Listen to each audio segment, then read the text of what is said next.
Hello दोस्तों, जय Hind.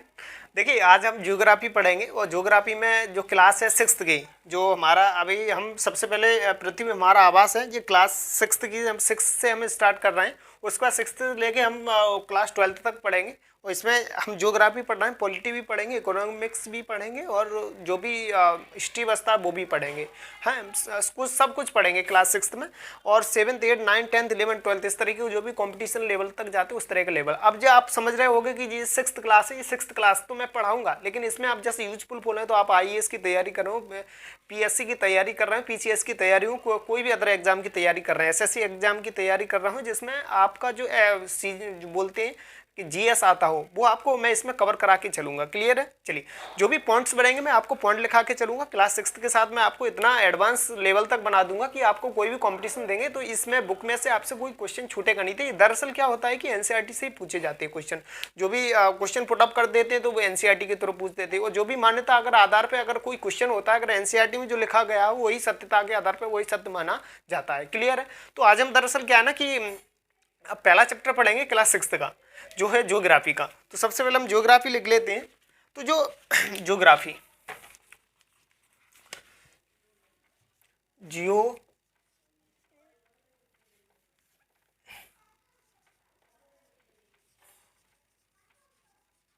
Geography, ठीक है ना, ज्योग्राफी। अगर ज्योग्राफी की हिंदी अर्थ देखें तो भूविज्ञान कह सकते हैं, है ना, इस तरीके से।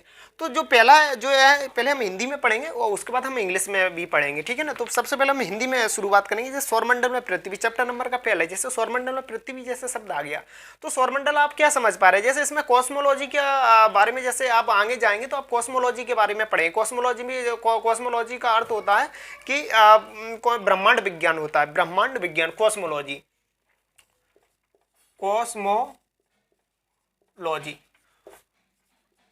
ब्रह्मांड विज्ञान। तो ब्रह्मांड विज्ञान में जैसे हम बात करें कॉस्मोलॉजी में तो क्या आते हैं, जितनी भी आपकी जो ग्रह होते हैं, है ना, जितने भी ग्रह स्टार्स होते हैं, है ना, और जो भी उपग्रह होते हैं, एस्ट्रॉयड होते हैं, जो क्षुद्र ग्रह होते हैं, जितने भी सब जो भी क्लस्टर होते हैं, है ना, गैलेक्सी होती हैं, मिल्की वे होती हैं, ये सभी जो भी दुग्ध मेखला वगैरह जो आती हैं वो सभी कॉस्मोलॉजी के अंतर्गत आती हैं। ये एक तरह का ये सब्जेक्ट बन जाता है ज्योग्राफी में। क्या बन जाता है? सब्जेक्ट बन जाता है। जैसे जैसे इस तरह का जो अलग से एक चैप्टर, जैसे एक तरह का हम बताएं सिक्स क्लास में अलग अलग, जैसे मैथ्स की अलग, इंग्लिश की अलग, इस तरह की अलग अलग बुक बन जाती है। इसी तरह का अगर हम बात करें तो ज्योग्राफी में एक अलग एक से चैप्टर हो जाता है कॉस्मोलॉजी का। पूरा इसके बारे में हमें अध्ययन करना पड़ता है। कॉस्मोलॉजी का अर्थ होता है ब्रह्मांड विज्ञान। यार ब्रह्मांड आप क्या समझ रहे हैं? पूरा ब्रह्मांड, यूनिवर्स, है ना, पूरे ब्रह्मांड, इसके बारे में हम अध्ययन करते हैं कॉस्मोलॉजी के अंतर्गत। तो इसी चैप्टर में पहला जो चैप्टर है सौरमंडल में पृथ्वी, इसी में यार था जो सोलर सिस्टम है, the earth in the solar system, जो हमारे सौरमंडल में यार पृथ्वी किस रूप से स्थित है, इस तरीके से हम इसमें आज हम पढ़ेंगे। क्लियर है? जो कॉस्मोलॉजी के अंतर्गत आता है ये चैप्टर, ठीक है ना। चलिए, अब देखिए बात करते हैं। जैसे ये इसमें हम पहले तो हिंदी में पढ़ लेते हैं। जैसे आपको नोट पॉइंट लिखेगा मैं आपको नोट पॉइंट लिखा दूंगा, जिसमें भी जो आवश्यकता पड़ेगी उसके बारे में। तो देखिए दरअसल हम बात करते हैं जैसे सौरमंडल है। अब जैसे उसने सौरमंडल का कहा कि सौरमंडल क्या होता है, तो मैं क्या दिमाग में क्लिक करना चाहिए, सौरमंडल जैसे सोलर सिस्टम कह रहा है। जैसे सोलर सिस्टम पहले ही उसने बोला है कि सौर मंडल में पृथ्वी, the earth,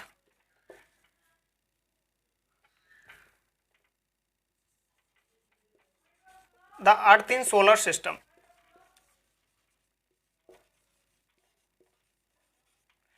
the earth in solar system. जैसे सोलर सिस्टम शब्द आ गया तो इसमें पहले हमें दिमाग में क्लिक करना चाहिए सौरमंडल क्या होता है, अर्थात सोलर सिस्टम क्या होता है, जिसे इंग्लिश में बोलते हैं। तो मैं देखिए क्या है, मैं आपको इंग्लिश में भी लिखा के चलूंगा, हिंदी में भी लिखा के चलूंगा। तो आप ये मत समझना जैसे मैं हिंदी मीडियम का जो हिंदी पढ़ा रहा हूँ तो ये इंग्लिश में काम नहीं देगी, बेहद काम देगी, बेहद। मैं क्या बोलूँ, बेहद काम देगी। अगर आप हिंदी की है तो हिंदी में भी काम देगी, है ना। तो इस तरीके जैसे सौरमंडल में आ गया, जैसे सौरमंडल, तो दिमाग में क्लिक करना चाहिए कि सौरमंडल अर्थात होता क्या है सौरमंडल। अब सौर से क्या मतलब, सौ मतलब सूर्य, यानी सन। तो जैसे अगर सौरमंडल की बात करें, इतने इतने की हम जैसे बात करना चाहें कि सौरमंडल क्या होता है, यहाँ पे सोलर सिस्टम अर्थात सौरमंडल, सौरमंडल। तो सौरमंडल के अंतर्गत जैसे आपके जो है सन आ जाता है ना, प्लैनेट्स आ जाते हैं, प्लानेट्स जितने भी होते हैं, उसके बाद आपके सैटेलाइट आ जाते हैं, सैटेलाइट के बाद आपके जितने भी एस्ट्रॉयड होते हैं यानी क्षुद्र ग्रह होते हैं, है ना। तो जैसे सूर्य हो गया आपका, ग्रह हो गया, और जितने भी आपके उपग्रह होते हैं और जितने भी आपके क्षुद्र ग्रह होते हैं,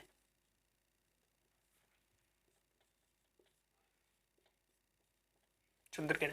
तो देखिए दरअसल क्या है कि सोलर सिस्टम के अंतर्गत हम इतनी चीजों का अध्ययन करेंगे। एक तो सोलर सिस्टम सन का अध्ययन करेंगे, प्लैनेट्स की बात करेंगे, सैटेलाइट की बात करेंगे, एस्ट्रॉयड की बात करेंगे, यानी सूर्य की, ग्रह की, उपग्रह की, क्षुद्र ग्रह की। अब दरअसल जैसे आपके इसने बोला है कि the earth in the solar system, यानी सौरमंडल में पृथ्वी, तो प्लैनेट्स जैसे इसमें मैंने बात की प्लैनेट्स हैं जैसे, तो प्लैनेट्स में अभी पृथ्वी आ जाती है ना। देखिए जैसे दरअसल अभी आपको पता है कि 8 ग्रह होते हैं, जो 9 था जैसे प्लूटो वो निकाल दिया गया। किस कंडीशन में निकाल दिया गया, क्यों निकाल दिया गया है, ये मैं आपको आगे बताऊंगा जब मैं आपको इस चैप्टर में जैसे ही ग्रहों के बारे में यानी आएगी बात, तो मैं आपको ये बता दूंगा क्यों। दरअसल देखिए कारण कुछ नहीं था, प्लूटो निकालने का कारण यही था कि एक तो ये ओवरलैप कर जाता था, है ना, ये तो बहुत छोटा था और बहुत देर में चक्के लगा पाता था, तो ये कुछ कंडीशन थी, इसके कारण ये रिस्ट्रिक्टेड कर दिया गया चेक राजधानी की चेक के माध्यम से कि ये इसको हटा दो। तो बोना ग्रह के माध्यम, बोना ग्रह की श्रेणी में इसे डाल दिया गया। तो ये कुछ कारण थे, इसके के कारण से उसे निकाल दिया गया, इसे बोना ग्रह के नाम से जाना जाता है। तो ये अब जैसे अर्थ आ गई, तो अर्थ में जैसे हमें अध्ययन करना पड़ेगा, जैसे अर्थ है तो अर्थ का जैसे निर्माण कैसे हुई, संरचना कैसे हुई। तो दरअसल क्या है ना, एक hypothesis related to origin of the earth में थी कि पृथ्वी की संरचना के बारे में कुछ अध्ययन लोगों ने किया, तो बताया था जैसे बफेन्स हाइपोथेसिस थी, बफेन्स अवधारणा लगाई गई थी कि जो एक कॉमेट्स होता है, पुच्छल धारा होता है, पुच्छल धारा दरअसल कुछ नहीं होता, डस्ट होता है, इस तरीके कुछ डस्ट होते है ना, सन होती है, उस तरह का एक तरह का झुंड सा होता है, वो एक तरह कॉमेट्स होता है। तो कुछ क्या हुआ था कि जैसे कॉमेट्स स्टार पासेस हुए थ्रू सन के, कि जो कॉमेट पुच्छल तारा था वो क्या है सूर्य से नजदीक से पास हो रहा था, ये कंडीशन ही बफेन्स हाइपोथेसिस ने कहा था। दूसरा कि अट्रैक्ट हुआ तो ईच अदर, तो वो जो कॉमेट्स था और सन था, तो दोनों के बीच में क्या हुआ, अट्रैक्ट हो गया था। दोनों अट्रैक्ट होने के कारण क्या था, fluids comes out from sun, जो पृथ्वी से फिर क्या हुआ है, सॉरी उसमें सूर्य से कुछ द्रव्य निकलने लगा। वह द्रव्य जब कूल जब ठंडा पड़ा, वह द्रव्य जब ठंडा पड़ा तो ठंडा होने से वह सैटेलाइट में बदल गए और ग्रहों में बदल गए। तो कुछ एक हाइपोथेसिस इस तरह की बफेन्स हाइपोथेसिस दी थी, कुछ कमियां भी रही थी। तो कुछ कमियां क्या रही थी क्या नहीं रही थी, ये मैं आपको आगे बताऊंगा। चलिए हम चैप्टर को स्टार्ट करते हैं। वह दे रहा है कि स्वरमंडल में पृथ्वी the earth in the solar system. तो क्या है, शुरुआत से हम स्टार्ट करें। सूर्यास्त के बाद आकाश को देखना कितना अच्छा लगता है। आसमान में पहले 1 या 2 चमकते बिंदु ही देखते हैं, लेकिन बाद में इनकी संख्या बढ़ती जाती है। दरअसल आप मैं जब छोटा था, तो जब मैं छतों पे अपने गांव में लेटा करता था, तो ऊपर क्या है ना कि बहुत सारे तारे, पहले 1-2 तारे, जब शाम को जल्दी खाना ना खा लेते क्योंकि कीड़े वगैरह आ जाते, तो इसलिए घर वाले बोलते थे जल्दी खाना खा लो, तो जल्दी खाना खा के ऊपर सो जाते हैं और थोड़ा बहुत पढ़ के जल्दी चले जाते ऊपर। तो जब ऊपर जैसे गर्मियों के दिनों में हवा भी चलती है तो सोते भी रहते, तो दरअसल वो क्या है, पहले 1-2 तारे निकलते, फिर और देखो तो और 10-12 हो जाते, और देखो तो 15-20 तारे हो जाते। इस तरह से बहुत झुंड, एक क्लस्टर सा बन जाता है, बहुत तारे का एक पुंज सी बन जाती है, बीम ऑफ लाइट हो जाती है समझ लीजिए। और फिर देखते तो बहुत अच्छे एक प्रकृति का एक रूप स्वरूप दिखाई हमने दिखने लगता है कि किस तरीके से। तो इस तरीके से हमारी संख्या बढ़ती जाती है, यानी संख्या बढ़ती जाती है, मतलब स्टार्स की संख्या बढ़ती जाती है। आप उनकी गणना नहीं कर सकते। संपूर्ण आकाश छोटी छोटी चमकदार वस्तुओं से भर जाता है, जिनमें से कुछ चमकीले होते हैं, कुछ धुंधले होते हैं। मैं आपको थोड़ा तेज पढ़ाऊंगा, जैसे भी पॉइंट आएगा तो मैं आपको बिल्कुल बेहद और सरल भाषा में मैं आपको समझा दूंगा। क्लियर। तो ये दरअसल एक ये रीडिंग लगाने की ये प्रोसेस है, यहाँ तक तो कोई ज़्यादा समझाने की आवश्यकता नहीं है, ठीक है ना। चलिए, वस्तुओं से भर जाता है जिसमें कुछ चमकीले होते हैं एवं कुछ धुंधले होते हैं। तो दरअसल आप कम भी देखते होंगे, कोई तो टिमटिमाते रहते ग्रह वो स्टार्स, और कुछ धुंधले वो देखते हैं, वो बिल्कुल साफ दिखाई नहीं देते कि किस तरीके से ये हमें दिखाई दे रहे हैं, ठीक है ना। जिनमें से कुछ चमकीले होते हैं, कुछ धुंधले होते हैं, ऐसा प्रतीत होता है मानो आकाश में हीरे जड़े हों। बिल्कुल सही है। जैसे अपनी माता पिता जब देखो एक तरह का जब सोना पहन लेती तो वो कितना चमकता है, जब हीरा आप एक तरह का या सोशल मीडिया के माध्यम से या आपने हकीकत में भी देखा होगा तो कितना चमकता है ना। वो इस एंगल से देखिए हीरा चमकने का वो कारण होता है कि उसे कुछ डिग्री से, उस डिग्री जैसे कुछ डिग्री होती है उसके माध्यम से उसे घिसा जाता है। उसी डिग्री पे याद करेंगे तो उसका जो रिफ्लेक्शन होता है वो परावर्तन चारों तरफ से होने लगता है, तो वो इसलिए कुछ भी ज़्यादा चमकता है। वो चमक तो उसमें होती ही है भाई, है ना। तो इसमें कुछ टिमटिमाहट पड़ती है, लेकिन अगर आप उनको ध्यान से देखेंगे तो आप पाएंगे कि इनमें से कुछ की टिमटिमाहट अन्य से अलग है। बिल्कुल सही बात है, कुछ से अलग हो जाती है, कुछ टिमटिमाहट कुछ अलग हो जाती है। ये बिना किसी टिमटिमाहट के चंद्रमा के समान चमकते हैं। हाँ ठीक है, बिल्कुल। इन चमकीली वस्तुओं के साथ आप लगभग प्रतिदिन चंद्रमा को भी देखते हैं। यह अलग अलग समय पर अलग अलग आकार, अलग अलग स्थितियों में दिखाई पड़ता है। आप पूर्ण चंद्र को लगभग 1 महीने में एक बार देख सकते हैं। यह पूर्ण चंद्रमा वाली रात यानी पूर्णिमा होती है। 15 दिन के बाद आप इसे नहीं देख सकते। यह नए चंद्रमा की रात्रि या अमावस्या होती है। ऐसी रात में अगर आसमान साफ हो तो आप आसमान का अवलोकन अच्छी तरह से कर सकते हैं। बिल्कुल सही कहा। देखिए जैसे अब बात आ गई, जैसे कि इसने चंद्रमा की बात कर दी, ठीक है। अब हम चंद्रमा के बारे में अध्ययन करेंगे कि उसमें क्या क्या पॉइंट्स निकल के आएंगे चंद्रमा के बारे में। तो हम चंद्रमा के बारे में बात कर लेते हैं, ठीक है ना। चलिए, सौरमंडल में हमने बात कर ली कि हमारे सन आ जाता है, प्लानेट आर्ट्स आ जाते हैं ना, क्षुद्र ग्रह आ जाते हैं और उपग्रह आ जाते हैं, ठीक है। हमने इसके बारे में अध्ययन कर लिया। अब जैसे उसने मून की बात की, चंद्रमा की, कि अमावस्या क्या होती है, यानी फुल मून क्या होता है, न्यू मून क्या होता है, तो उसके बारे में देखें। देखिए जो दरअसल जो इसने अब अगर बात की ना कि अमावस्या वगैरह किसके अंतर्गत आती है, एक हमारा आवर सैटेलाइट है, यानी पृथ्वी का एक उपग्रह है जिसका नाम है चंद्रमा। तो हम लिख लेते हैं our satellite, our satellite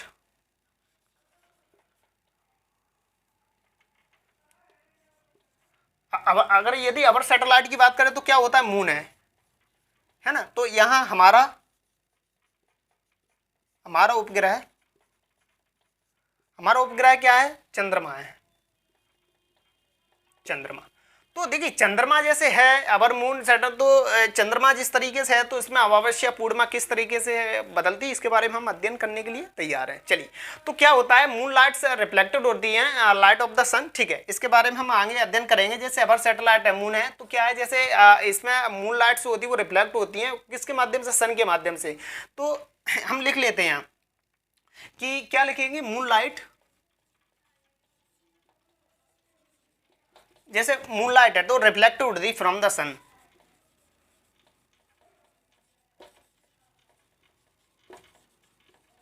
reflected from the sun, इस तरीके से ये रिफ्लेक्टेड होती from the sun, reflected light from the सन।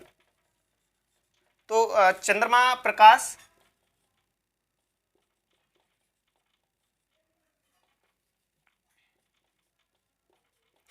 चंद्रमा प्रकाश, तो चंद्रमा प्रकाश है वो क्या है, परावर्तित होता है किसके माध्यम से, सूर्य की लाइट से, सनलाइट या सन से, कोई बात नहीं है ना। इस तरीके से सूर्य से परावर्तित, सूर्य से परावर्तित, इस तरीके सूर्य से परावर्तित प्रकाश, है ना, इस तरीके। तो ये कि मून लाइट है जो रिफ्लेक्टेड लाइट होती है फ्रॉम द सन, सन से क्या, देखिए दरअसल क्या है, जैसे हमारी ये पृथ्वी हो गई, ये हमारी पृथ्वी हो गई। तो जैसे पृथ्वी ये अपने अक्ष पे घूम रही है, तो इसका भी चक्कर ये एक तरह का हमारा क्या है, मून लगा रहा है, मून भी लगा रहा है मून। जैसे इसका जैसे ये पृथ्वी है जो वो हमारे एक तरह का सन का चक्कर लगा रही है, और पृथ्वी अपनी धुरी पे घूम रही है। ये देखो पृथ्वी जैसे जो है ना अपनी धुरी पे घूम रही है। ये साड़ी जो अपने अपने दरअसल देखा होगा कि अपने अक्ष पे 24 घंटे घूमती, इसी के कारण दिन रात होती है। तो उसी तरह से ऐसे जब ये पृथ्वी होती है, ये सूर्य का चक्कर लगाती है। मान लीजिए सूर्य यहाँ पे है तो ये सूर्य का चक्कर लगा रही है। ऐसे चंद्रमा है तो वो भी किस तरीके से जो हमारे पृथ्वी का चक्कर लगाता है। वो अलग बात है कि उसका रिवॉल्यूशन टाइम, रोटेशन टाइम एक ही है, वो 27 दिन और 7 घंटे में पूरा चक्कर लगा लेता है। वो अलग बात है, रोटेशन टाइम रिवॉल्यूशन टाइम दोनों उसके सेम है, ठीक है ना। तो चलिए अब बात कर लेते हैं, जैसे मून है तो वो क्या है, सन के माध्यम से चमकता है रात को, ठीक है। अगर हम बात कर ले इसके अंतर्गत, जैसे अब इसको हम रफ कर लेते हैं एक बार, ठीक है ना, कि ज्योग्राफी जैसे हम पढ़ रहे थे कि जैसे अवर सैटेलाइट मून आ गई, तो क्या है कि जैसे अगर हम बात करें जैसे मून के बारे में, जैसे मून के बारे में करें तो डिस्टेंस बिटवीन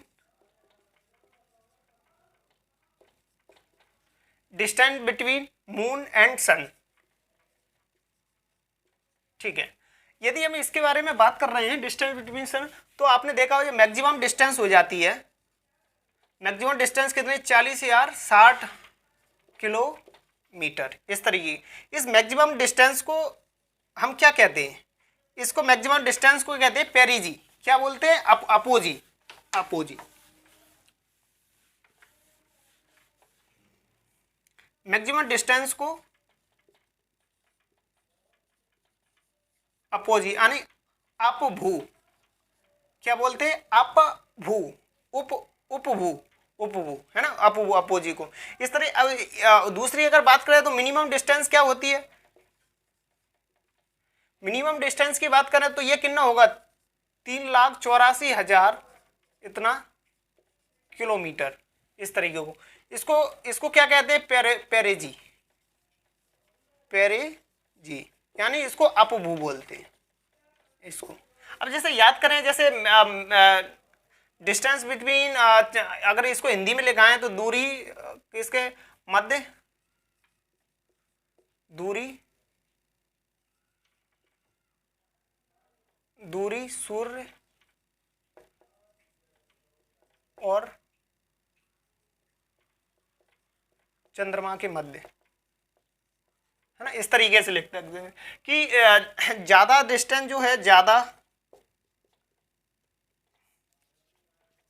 ज्यादा डिस्टेंस को हम अपोजी बोलते हैं और मिनिमम डिस्टेंस को पेरिजी बोलते हैं। पेरिजी को बात करें तो पेरिजी को होती है अपोबू और इसको होता है अपोबू बोलते हैं, इसको अपोजी को। राइट, क्लियर है इस तरीके का।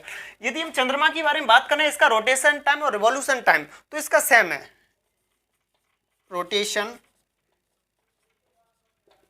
टाइम और रिवॉल्यूशन टाइम। तो ये दरअसल यदि हम इसके टाइम करें तो 27 डेज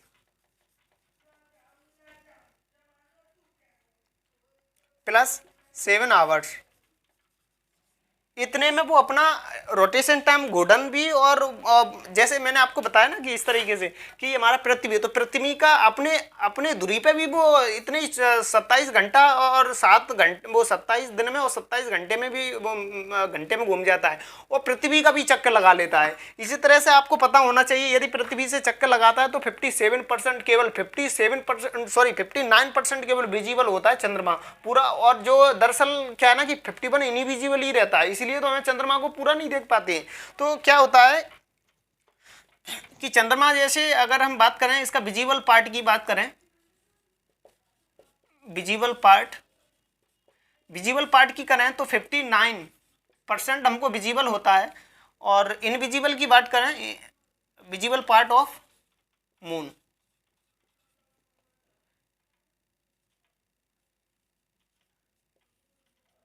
दृश्य भाग है कितना है 59%। यदि इनविजिबल पार्ट देखें, इनविजिबल पार्ट ऑफ मून यानी अदृश्य भाग है, अदृश्य भाग की आगे बात करें तो 41% केवल हमें दिखता है, इतना केवल दिखता है। तो ये चंद्रमा के बारे में हमें जानकारी थी कि जानकारी, यदि मैक्सिमम डिस्टेंस चंद्रमा और सूर्य की अगर मैक्सिमम डिस्टेंस की बात करें तो उसको अपोजी बोलते हैं यानी अपभू बोलते हैं। यदि मिनिमम डिस्टेंस की बात करें तो ये अपभू होगा, ये उपभू होगा, उपभू। अब जैसे याद कैसे करें, जैसे मैक्सिमम डिस्टेंस है तो ए ग्रेड, जैसे ए ग्रेड नौकरी कितनी अच्छी होती है तो इसमें ए आ रहा है तो मतलब ये मैक्सिमम डिस्टेंस होगी। यदि मिनिमम डिस्टेंस की बारी पहले जी उप जैसे उप प्रधानमंत्री, उपराष्ट्रपति है ना, तो उप का मतलब ये छोटा हो गया, तो इस तरीके से हमें याद होगी मिनिमम डिस्टेंस। यदि चंद्रमा और सूर्य के मध्य की कम ज़्यादा दूरी को क्या कहते हैं हम, अपोजी बोलते हैं यानी अपभू बोलते हैं, और मिनिमम डिस्टेंस को बोलते हैं उपभू बोलते हैं यानी पेरिजी बोलते हैं। तो ये हमें याद हुआ। यदि चंद्रमा की बात करें तो हमें केवल इसका 59% विजिबल होता है, यदि नॉन विजिबल की बात करें तो केवल 41% नॉन विजिबल होता है। एक चंद्रमा पर एक क्वेश्चन और पूछा जाता है कि इस पर एक माउंटेन बना है, जैसे लेफ्ट नाइज माउंटेन बोलते हैं, क्या बोलते हैं, लेफ्ट नाइज माउंटेन। तो यहाँ एक तरह का हम नोट करके लिख लेते हैं कि mountain of moon,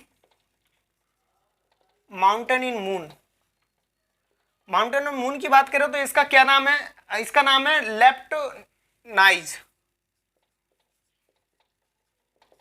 left noise mountain. तो ये चंद्रमा पर विजिबल है। तो ये हमने कुछ चंद्रमा के बारे में कुछ हमने नोट पॉइंट देखे, तो यही चीज थी कि चंद्रमा की। यदि हम बात करें इसकी कि पूर्णिमा जैसे है, अगर पूर्णिमा की बात करें तो अमावस्या की बात करें, पूर्णिमा के बाद अमावस्या। पूर्णिमा का मतलब है जिस दिन मतलब एक तरह का पूर्णिमा की बात करें तो पूर्णिमा के दिन क्या है, पूरा का पूरा चंद्रमा हमें विजिबल दिखाई देता है ना।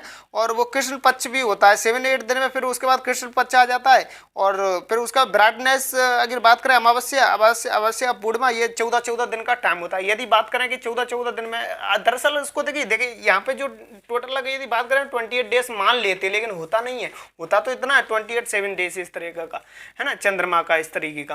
तो ये हमने कुछ चंद्रमा के बारे में बात की। अब हम आगे और बढ़ेंगे कि क्या आपको इस बात पर आश्चर्य नहीं होता है कि हम दिन के समय चंद्रमा एवं इन सभी छोटी चमकीली वस्तुओं को क्यों नहीं देख पाते।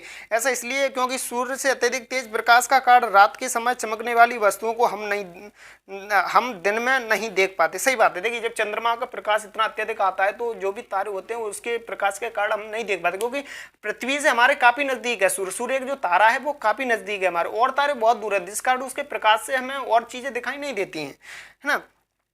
तो सूर्य, चंद्रमा तथा वे सभी वस्तुएं जो रात के समय आसमान में चमकती हैं खगोलीय आकाश खगोलीय पिंड कहलाती है। खगोलीय पिंड क्या है, सेलेस्टियल बॉडी जिसे इंग्लिश में बोलती है। सेलेस्टियल बॉडी जो होती है वो दरअसल क्या लोकेटेड इन द स्काई, आकाश में ये स्थित होती है ना, ये आकाश में स्थित होती है इस तरह की। कुछ खगोलीय पिंड बड़े आकार वाले तथा गर्म होते हैं, ये गैसों के बने होते हैं। इनके पास अपनी ऊष्मा प्रकाश होता है जिसे वे बहुत बड़ी मात्रा में उत्सर्जित करते हैं अर्थात निकालते हैं। इस खगोलीय पिंडों को तारा कहते हैं। सूर्य भी एक तारा है। जैसे इनने बात बता दी, जैसे तारे की अगर हम बात करें, जैसे स्टार की बात करें तो इसके पास क्या क्या कंडीशन होती हैं। यदि हम जैसे सन की बात करें, इसको हम रफ करेंगे। जैसे हम सन की बात करें तो जैसे सन जैसे आगे, तो सन के पास एक तो खुद के पास उसकी लाइट होती है ना, चमक होती है, प्रकाश होता है। ये तारा होने की, मैं सन की बात नहीं कर रहा हूँ, ये स्टार की बात कर रहा हूँ कि इस स्टार कब कहलाएगा। कि स्टार एक तो उसके पास प्रकाश होना चाहिए, दूसरी बात उसके पास एनर्जी होना चाहिए, ऊर्जा होना चाहिए। एनर्जी यानी ऊर्जा होना चाहिए। अगर तीसरी बात करना है तो उसकी ब्राइटनेस होना चाहिए, यानी चमक होनी चाहिए। ब्राइटनेस, चमक होनी चाहिए। ये तारा होने की कंडीशन है कि यदि ये चीजें तो वो तारा कहलाता है। उसके पास क्या होना चाहिए, प्रकाश होना चाहिए, ऊर्जा होना चाहिए, चमक होनी चाहिए। यदि ये तीन चीज हैं तो वो हमेशा तारा कहलाएगा, ठीक है ना। तो ये हमने तारे के बारे में भी थोड़ा अध्ययन बताया। रात के समय चमकते हुए अनगिनत तारे सूर्य के समान ही, लेकिन हमसे बहुत अधिक दूर होने के कारण हम लोग उनकी ऊष्मा एवं प्रकाश का महसूस नहीं कर पाते। ये बात सही बात है। कुछ हमारे या सूर्य तो हमारे पृथ्वी के नजदीक है, इसलिए हमारे पास उसके पास ऊर्जा आ पाती है।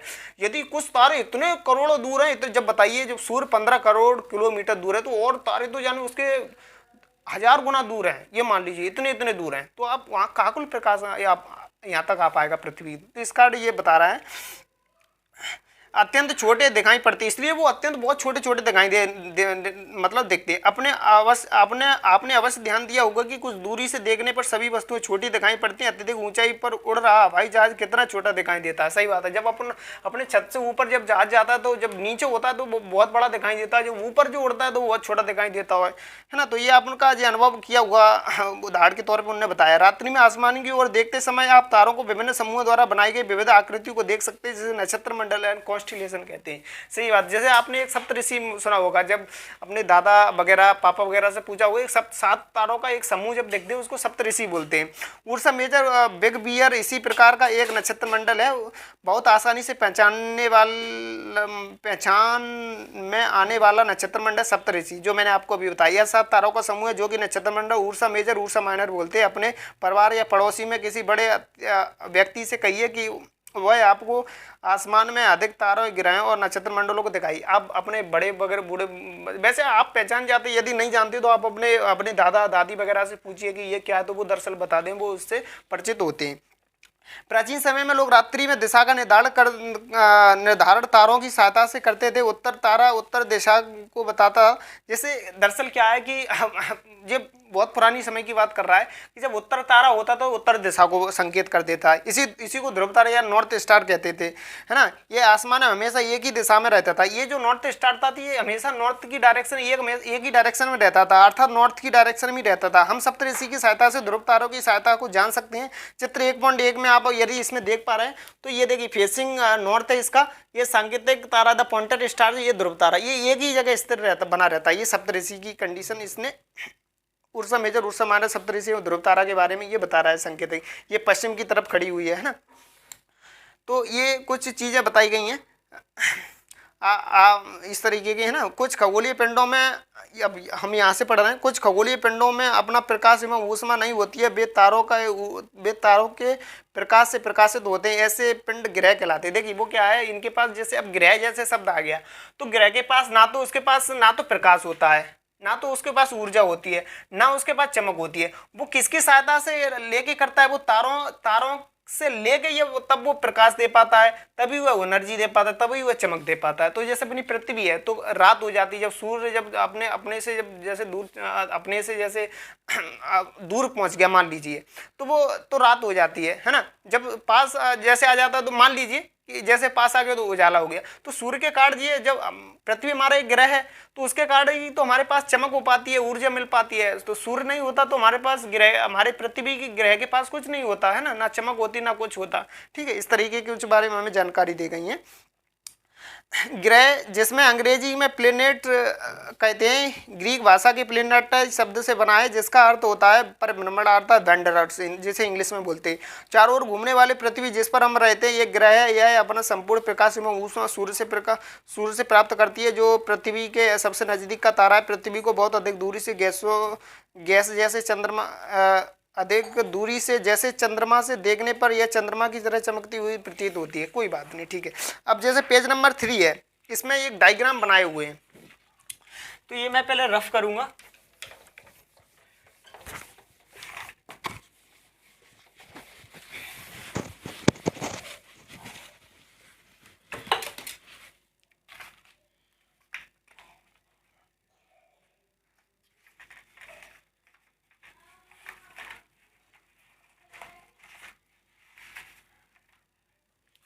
ठीक है, जैसे इन्होंने जैसे ग्रह की कंडीशन बताई, एक इसमें इन्होंने ट्रिक भी बताई है, वो बहुत अच्छी है ये ग्रहों के याद करने की। माई एफिशिएंट माई वेरी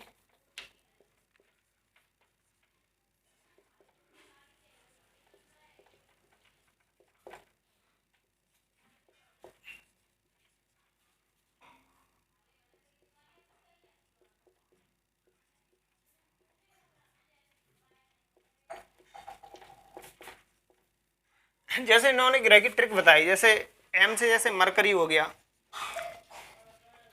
जिसे बुध बोलते हैं, वीनस हो गया शुक्र बोलते हैं, ई से अर्थ हो गया पृथ्वी बोलते हैं, एम से मार्स हो गया मंगल बोलते हैं, उसके बाद जे से जुपिटर हो गया जिसे बृहस्पति बोलते हैं बृहस्पति, उसके बाद सैटर्न हो गया जिसे शनि बोलते हैं, फिर यूरेनस हो गया, फिर नेपच्यून हो गया,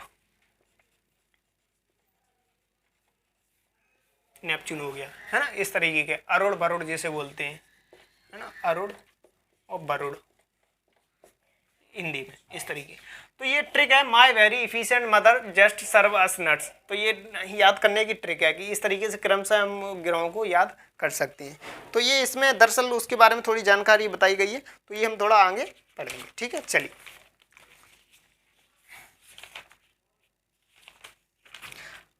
आसमान में दिखने वाला चंद्रमा एक उपग्रह, ये हमारी पृथ्वी का सहचर है।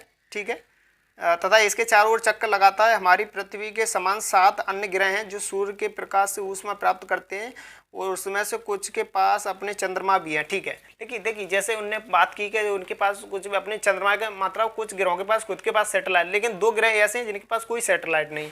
एक तो ये बुध ग्रह है, एक शुक्र ग्रह है। इसके पास कोई सैटेलाइट है ही नहीं। यहाँ आप ये बेनी जो शुक्र ग्रह है, यहाँ पे ये मान ली ना तो इस पे भी वायुमंडल नहीं है, इस पे भी वायुमंडल नहीं है। इसमें इतना मतलब अगर कार्बन डाइऑक्साइड की बात करें CO2 तो 97%, सॉरी हाँ 97% तो CO2 है यहाँ पे वीनस यानी शुक्र ग्रह पर। इतना आप सोचिए, अनुमान लगाइए कि क्या हालत है यहाँ पर। अब बात करते हैं कि सौरमंडल। तो दरअसल मैंने आपको जैसे शुरुआती चैप्टर में मैंने आपको बताया कि सौरमंडल क्या होता है। सौरमंडल की अर्थात हम बात करें तो सौरमंडल में जैसे इन्होंने बताया कि सौरमंडल में जैसे सोलर सिस्टम है, तो मैंने आपको बताया था कि इसमें सन होता है पहली बात, यानी सूर्य होता है। दूसरे नंबर पर बात करें तो इसी के अंतर्गत हमारा ग्रहों की बात करें, तीसरे इसी के अंतर्गत हमारे उपग्रह आ जाते हैं, चौथा हमारा क्षुद्र ग्रह आता है जिसे हम एस्ट्रॉइड बोलते हैं ना, उपग्रह को सैटेलाइट बोलते हैं, और प्लैनेट्स को ग्रह बोलते हैं, इस तरीके का। तो ये हमारा सोलर सिस्टम है इस तरीके, ठीक है। यदि अगर जैसे अब ठीक है, अब इसके अंतर्गत हम पढ़ लेते हैं सौरमंडल में क्या आता है। सूर्य, 8 ग्रह, उपग्रह तथा कुछ आगोल खगोलीय पिंड है ना होते हैं, जैसे क्षुद्र ग्रह या उल्का पिंड मिलकर सौरमंडल का निर्माण करते हैं। ये हम सौरमंडल परिवार का नाम देते हैं, जिसे मुखिया सूर्य है, ठीक है, ये जिसके बारे में मैंने बता दिया। अब जैसे इसने सूर्य बता दिए, जैसे दूसरे नंबर पर जैसे सूर्य आ गया, मैंने आपको बताया था सूर्य के बारे में कि सूर्य एक तारा है, तो इसके पास क्या होना चाहिए, लाइट होगी, इसके पास है ना प्रकाश होगा, प्रकाश होगा। दूसरी बात यदि करें तो इसके पास ब्राइटनेस होगी।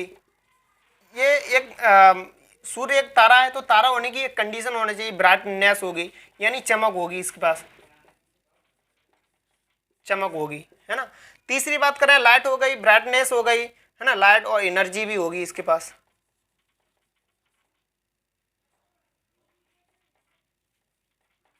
ऊर्जा। तो ये कंडीशन हो, हमारे एक तारे होने की ये कंडीशन होती है। अगर इसके बारे में थोड़ा और अध्ययन की बारे में बात करें, जैसे सूर्य है, तो इसमें जैसे मैंने आपको बताया था कि इसकी मैक्सिमम डिस्टेंस को क्या कहते हैं और मिनिमम डिस्टेंस को क्या कहते हैं। जैसे सूर्य जो हमारा ग्रह है, ये हमारी पृथ्वी से 15 करोड़ किलोमीटर दूर है ना, 15 करोड़ किलोमीटर दूर है, इतना हमारे डिस्टेंस है। यदि हम सूर्य की बात करें, जैसे हमारे पास ये सूर्य है, यदि इसके डिस्टेंस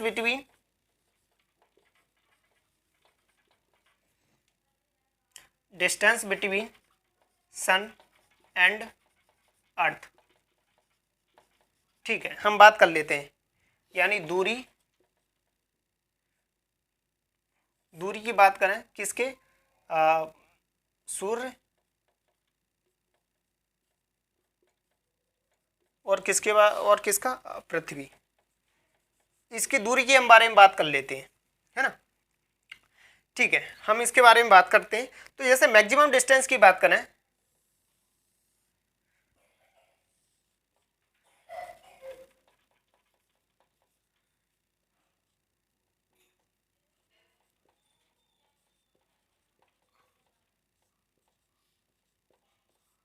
अधिकतम दूरी की बात की जैसे हम करना चाहें मैक्सिमम डिस्टेंस की, तो ये जैसे आपको पता है कि मैक्सिमम डिस्टेंस जैसे होता है, मैक्सिमम डिस्टेंस तो मैंने वैसे अगर एवरेज की बात करें तो 14.7 ऐसे करके कुछ करके करोड़ किलोमीटर होती है हमारी पृथ्वी और सूर्य के बीच की दूरी। अगर मैक्सिमम डिस्टेंस की बात करें तो ये 15.21 करोड़ किलोमीटर होता है। यदि हम अगर इसको हम नाम देना चाहें तो इसको हम क्या नाम देंगे, इसको हम अपेहेलियन बोलेंगे। उसमें क्या बोलते हैं, उसमें अपोजी बोलते, पेरीजी बोलते, यानी अपभू उपभू। इसी तरह से इसमें जैसे मैक्सिमम डिस्टेंस को, तो इसमें हमने क्या क्या नाम दिया इसको, अपेलियन, अपेहेलियन, अपेहेलियन, अपसौर, अपसौर कहा जाता है, ठीक है। ये मैक्सिमम डिस्टेंस की बात कर दी। यदि मिनिमम डिस्टेंस की बात करें, मिनिमम डिस्टेंस यानी न्यूनतम दूरी, यदि न्यूनतम दूरी को यदि हम नाम दें न्यूनतम दूरी को, तो उसको पेरीहेलियम बोलेंगे, पेरीहेलियम, पेरीहेलियन यानी उपसौर कहा जाता है, इस तरीके का। तो ऐसे चंद्रमा के बारे में मैंने बताया था। इसी बारे में यदि सन की बात करें तो सन के पास लाइट होती है, ब्राइटनेस होती है, एनर्जी होती है। यदि मैक्सिमम डिस्टेंस की बात करें तो उसको अपेहेलियन बोलते हैं, यानी उपसौर बोलते हैं, उपसौर। इसको मिनिमम डिस्टेंस को बात करें तो इसको अपसौर बोलते हैं, इसको उपसौर बोलते हैं, है ना। तो अब याद करने की बात क्या है, यदि मैक्सिमम डिस्टेंस यानी ये ग्रेड का है तो यानी एपेलियन है ना, तो अपसौर बोलते हैं। ये मिनिमम डिस्टेंस की बात करें तो ये उप माने जैसे उप प्रधानमंत्री होता है ना, उप कलेक्टर होते हैं, तो उप का मतलब छोटा होता है, तो न्यूनतम डिस्टेंस। यदि न्यूनतम डिस्टेंस की बात करें तो ये कितना होता है, ये यदि इसकी बात करें तो ये होता है 14.7 करोड़ किलोमीटर दूर। तो दरअसल ये चीज क्यों हो पा रही है कि मिनिमम डिस्टेंस भी है, मैक्सिमम डिस्टेंस भी है। तो दरअसल आपने जैसे देखा होगा कि जैसे हमारी पृथ्वी भी है, पृथ्वी क्या है हमारी, एक तरह की स्पेरिकल नहीं है, बिल्कुल गेंद की तरह नहीं है, ये थोड़ा एक तरह का अगर बात करें तो ये अंडा आकार की है। किस तरह की, अंडा आकार, इस तरह की। तो इसलिए मैक्सिमम मिनिमम डिस्टेंस इसलिए दूरी पड़ जाता है। अगर एवरेज की बात करें तो 14.7 करोड़ किलोमीटर एवरेज है दूरी सूर्य से और पृथ्वी से। तो ये कुछ पॉइंट थे सूर्य के बारे में, हम पढ़ लेते हैं अब सूर्य के बारे में। सूर्य सौरमंडल के केंद्र में स्थित है, यह बहुत बड़ा एवं अत्यंत गर्म गैसों से बना है। वैसे ही मैं आपको बता दूं कि इसमें जो सन में है, इसमें सबसे ज़्यादा हाइड्रोजन जो है ना वो हीलियम में कन्वर्ट हो जाती है। इस तरह से उसमें ऊर्जा बहुत अत्यधिक होती है। गैसों से बना इसका खिंचाव बल इसमें सौरमंडल को बांधे रखता है। सूर्य सौरमंडल के लिए प्रकाश में ऊष्मा एकमात्र स्रोत है, लेकिन हम इसकी अत्यधिक तेज ऊष्मा को महसूस नहीं करते क्योंकि सबसे नजदीक का तारा होने के बावजूद यह हमसे बहुत दूर है। सूर्य पृथ्वी से लगभग 15 करोड़ किलोमीटर दूरी है। ये कुछ इसके पॉइंट है सूर्य के बारे में दी। मैंने आपको ये जानकारी दे दी कि हम जो सूर्य को कब, जैसे तारा है उसको हम कब उसको ग्रह माने, वो सूर्य मानेंगे, है ना, कब उसको सूर्य मानेंगे, और जब मैक्सिमम डिस्टेंस हो जाएगी सन और उससे, तो फिर हम उसको क्या कहेंगे, उसको क्या कहना है, ये क्वेश्चन पूछे जाते हैं। ठीक है, क्लियर है। चलिए अब जैसे ग्रह की बात आ गई, ग्रह में हमारे 8 ग्रह होते हैं इस तरीके से।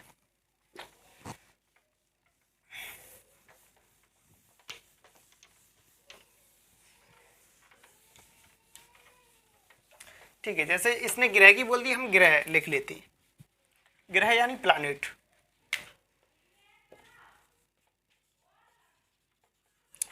तो जैसे ये हमने सूर्य मान लिया, है ना, ये सूर्य हो गया, सन। अब जैसे हम यहां बात करें तो ये मरकरी हो गया,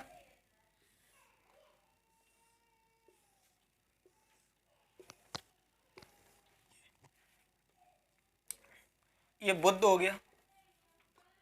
इसकी बात करें तो ये शुक्र हो गया। इसकी बात करें तो ये पृथ्वी हो गया। इसकी बात करें हम तो ये मंगल हो गया, है ना, मंगल हो गया।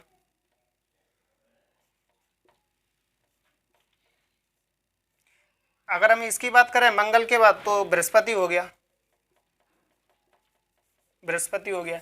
यदि हम इसकी बात करें बृहस्पति के बाद तो बृहस्पति के बाद आरूढ़ हो गया, ये वरुण हो गया। इस तरीके से हम अध्ययन करते हैं। तो ग्रहों की संख्या गिन लेते, 1 2 3 4 5 6 7। ये कहाँ रह गया, अच्छा शनि, ये शनि हो गया।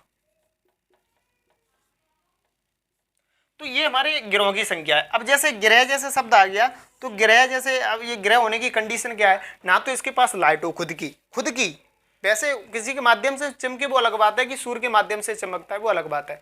इसके पास खुद की ना तो एनर्जी हो, ना ही चमक हो, है ना ही इसके पास प्रकाश हो, लाइट।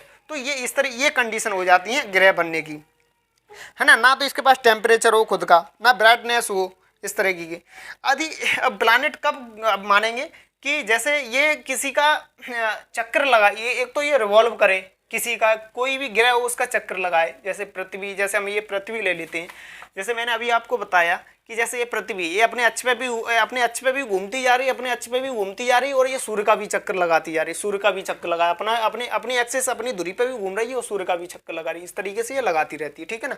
तो इसी तरह के, तो ये एक तो मैंने आपको बताया, इसके पास ना तो टेम्परेचर हो ग्रह के पास, ना ही इसके पास लाइट हो, ना ही प्रकाश हो किसी तरह का, और ये प्लानिट होने के लिए ये किसी ग्रह का चक्कर अवश्य लगाता हो, तो ये ग्रह होने की कंडीशन पता चल जाता है, ठीक है ना। चलिए,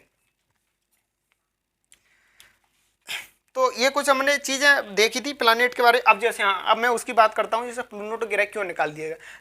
दरअसल क्या हुआ था, जैसे प्लूटो की हम बात कर लेते, यहाँ पे लिख लेते प्लूटो, प्लूटो, हिंदी में लिख लेते हैं प्लूटो। तो प्लूटो जैसे क्यों निकाल दिया? दरअसल क्या हुआ, जैसे ये क्या, एक तो बहुत दूर था, बहुत देर में सूर्य का चक्कर लगा पाता था, बहुत दूर में, बहुत देर में। और दूसरी बात क्या हो रहा था कि कोई भी जो ग्रह होता है वो किसी कक्षा यानी किसी भी ऑर्बिट को ये क्या है ना काटे नहीं, लेकिन ये कमी ना काट देता था। तो फिर लोगों ने देखा कि यार ये तो गड़बड़ है। तो फिर क्या हुआ था, जैसे ये कच्चा काट देता था, है ना, यानी ऑर्बिट को काट देता था, इसलिए ये फॉल हो गए। ये तो बहुत दूरी पर था। और तीसरी बात थी कि ये बहुत छोटा था, बहुत ज्यादा छोटा। पहली बात, दूसरी बात, तीसरी बात क्या थी, ये छोटा था, छोटा था। फिर क्या हुआ, 2006 में एक पराग समिति हुई। पराग जैसे चेक की राजधानी है, ये यूरोप में पड़ता है ना। तो यूरोप नहीं, सॉरी, चेक उसमें अफ्रीकन कंट्री में। तो वहाँ 2006 में इसकी एक समिति बुलाई। फिर उन्होंने एक रेस्ट्रिक्ट लगा दिया कि ये एक बोना की रोगी श्रेणी में डाल दो ना। तो ये देखो ये कंडीशन को फॉलो नहीं कर रहा है, ये तो बहुत दूरी में। तो उन्होंने कहा चलो कुछ फॉलो कर रहा है, कुछ ना फॉलो कर रहा है, तो इसको एक माध्यमिक श्रेणी में डाल देते हैं। इसको बोना गिरह के नाम से इसे जाना जाता है अभी भी। तो ये प्लूटो की कंडीशन थी, इसे Pluto restrict from list of the planet, ठीक है ना। तो इस तरह से हमने ये कुछ चीज़ देखा। अब हम ग्रहों के बारे में पढ़ते हैं। हमारे सौरमंडल में 8 ग्रह हैं। सूर्य की दूरी के अनुसार हमने ट्रिक बताई थी, माई वेरी एजुकेटेड इफिशिएंट मतलब जस्ट सर वास नॉट। इस तरीके में अगर उसका क्रम से अगर बात करना चाहें तो इस तरीके के हम उसको क्रम से याद कर सकते हैं, ठीक है। जो बुध, शुक्र, पृथ्वी, मंगल, बृहस्पति, शनि, यूरेनस, नेपच्यून, ठीक है। इसमें नेपच्यून जो दिया है दरअसल इसे हिंदी में अरोड़ बरोड़ बोलते हैं, तो इस तरीके से हमने इसमें लिख दिया है। इसे अगर बात करना तो इसे यूरेनस बोलते हैं, यूरेनस। इसे नेपच्यून का नेपच्यून ही बोल दिया उन्होंने, ठीक है ना, ठीक है। सौरमंडल में सभी 8 ग्रह एक निश्चित पथ पर सूर्य का चक्कर लगाते हैं। वे रास्ते दीर्घाकार में फैले हुए हैं, कच्चा ऑर्बिट कहलाते हैं। बुध सूर्य से सबसे नजदीक है, वो सही बात है। जैसे मैंने आपको बताया ये सूर्य है, ये बुध है, ये सबसे नजदीक है ना, सबसे नजदीक है। अपनी कक्षा में सूर्य के चारों ओर एक चक्कर लगाने में केवल 88 दिन ही लगा पाता। ये केवल 88 दिन में ही चक्कर लगा, सबसे कम समय में ये चक्कर लगा देता है, 88 दिन में चक्कर लगा देता है, ठीक है। और शुक्र को पृथ्वी का जुड़वा ग्रह माना गया है। अब देखिए, अब जैसे शुक्र है, इसका यानी शुक्र है वो इसका पृथ्वी का भाई है। अब ये क्यों माना है इसको, क्योंकि यदि इसकी संरचना देखें तो एक जैसी दिखती है, दोनों की एक दूसरे की संरचना एक जैसी दिखती है, तो इसलिए यहाँ पर इनको जुड़वा भाई बोल दिया गया है, ठीक है ना। चलिए, जुड़वा ग्रह माना जाता है। ये क्वेश्चन बन सकता है, बहुत अच्छा क्वेश्चन है, क्योंकि इसका आकार आकृति लगभग पृथ्वी के समान है, इसलिए इसको जुड़वा भाई के समान मान ली गए। अभी तक प्लूटो भी एक ग्रह माना जाता था, परंतु अंतर्राष्ट्रीय खगोलीय संगठन यानी 2006 में यह निर्णय लिया गया कि ये समय पहले खोजे गए अन्य खगोलीय पिंड 2003 ह्यूवी 313 सिरस प्लूटो बोने ग्रह कहे जा सकते हैं, ठीक है। ये ड्वार्फ प्लैनेट के नाम से ये इसको जान लिएगा। तो ये कुछ ग्रह के बारे में कंडी। अब ग्रह के बारे में अगर स्पेसिफाई बात करें तो ये पृथ्वी के बारे में बात करते हैं। अब इसको हम सर्व कर देते, अर्थात इसको डस्ट कर देते हैं यहाँ तक। जैसे बात आ रही पृथ्वी। अब पृथ्वी का मैंने आपको बताया था कि पृथ्वी जैसे आई थी तो वो किस तरीके से बनी है, बाफेन्स हाइपोथेसिस से रिलेटेड के द्वारा दी गई। एक पुच्छल तारा सूर्य के नज़दीक से गुजरा था, तो उन दोनों में एक तरह का अट्रैक्शन हुआ। अब जैसे अट्रैक्शन होगा तो आपको पता है, जैसे अट्रैक्शन होने के कारण फिर क्या, सूर्य से एक द्रव्य निकलने लगा। जब वो द्रव्य जब ठंडा पड़ गया तो वो ग्रह भी बन गया और उपग्रह भी बन गया। तो ये कुछ थ्योरी थी, लेकिन हालांकि इसकी कुछ कमियां भी थी कि ये पुच्छल तारा इतना नजदीक कैसे आ सकता है सूर्य के, है ना। तो जैसे नजदीक आने का कारण यही था कि तो ये कुछ ड्रॉबैक हो गई थी उसकी, तो कुछ ये कंडीशन दी गई थी पृथ्वी। अब जैसे हम पृथ्वी के बारे में बात कर लेते हैं, अर्थ के बारे में। अर्थ